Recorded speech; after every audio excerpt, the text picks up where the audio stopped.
Assalamualaikum warahmatullahi wabarakatuh. Selamat pagi soleh dan soleha. Hari ini kita akan melanjutkan tematiknya, yaitu tema 3A, subtema 4, pembelajaran 2 dan 3. Soleh dan soleha, perkembangbiakan pada tumbuhan itu ada dua macam, yaitu terjadi secara alami dan secara buatan. Perkembangbiakan secara alami adalah perkembangbiakan yang dilakukan oleh tumbuhan itu sendiri. Sedangkan perkembangbiakan secara buatan itu dilakukan dengan bantuan manusia. Nah, contoh perkembangbiakan secara alami yaitu ada dengan biji, tunas, umbi, dan spora. Salah satu contoh tumbuhan yang berkembang biak dengan biji adalah mangga. Biji mangga itu terdapat di dalam buah mangga. Pada biji tersebut terdapat calon tumbuhan baru yang disebut embrio. Nah, embrio ini akan tumbuh menjadi pohon mangga yang baru.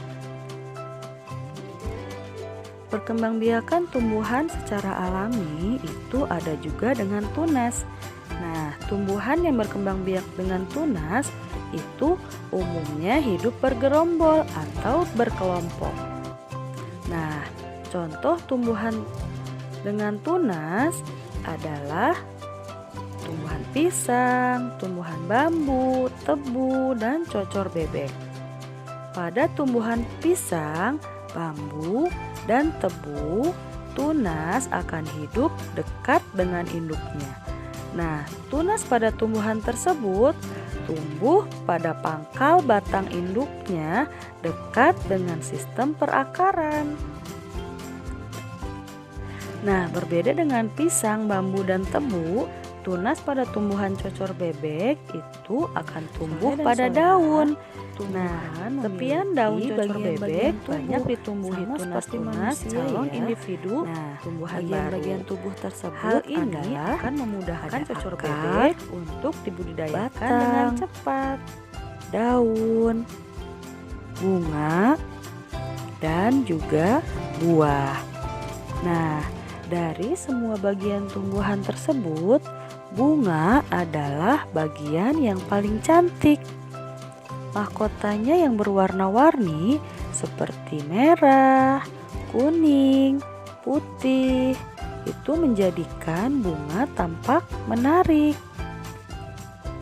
Bunga juga menarik hati banyak orang ya. Nah, bahkan keindahan suatu bunga itu membuatnya dijadikan sebagai karakter suatu bangsa loh. Nah, oleh karena itu, beberapa jenis bunga di Indonesia itu dinobatkan sebagai bunga puspa atau bunga nasional. Nah, bunga-bunga istimewa itu adalah sebagai berikut. Yang pertama, yaitu ada bunga melati. Ya, bunga melati disebut juga sebagai bunga puspa bangsa. Kemudian yang kedua, ada bunga anggrek bulan. Bunga anggrek bulan ini disebut sebagai puspa pesona. Yang ketiga, ada bunga padma raksasa atau biasa disebut bunga Rafflesia arnoldi yang disebut sebagai bunga puspa langka karena itu merupakan bunga langka ya.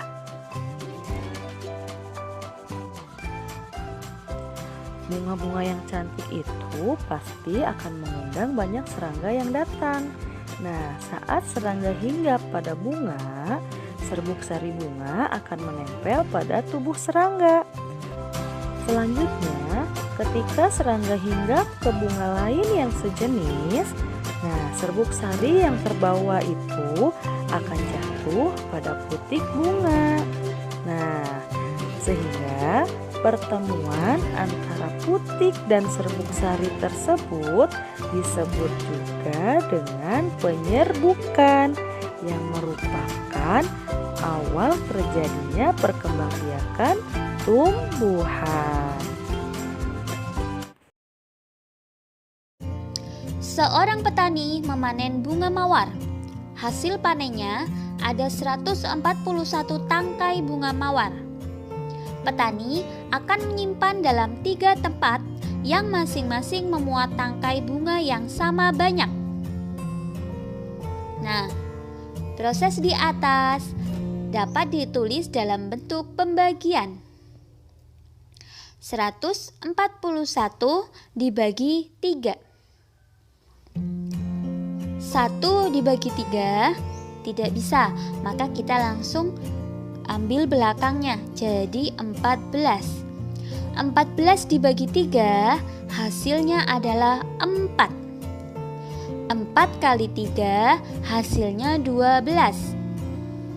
Kita kurangkan, 4 dikurangi 2 hasilnya 2. Kemudian 2 dibagi 3 tidak bisa, turunkan satuannya. 1 turun, 21 dibagi 3 hasilnya 7. 7 kali 3 hasilnya 21. Kita kurangkan 21 kurangi 21 hasilnya 0. Sehingga setiap tempat memuat 47 tangkai bunga mawar. Tugas hari ini kalian mengerjakan halaman 143 dan 144. Selamat mengerjakan soleh dan solehah. Tetap jaga kesehatan dan tetap semangat. Assalamualaikum warahmatullahi wabarakatuh.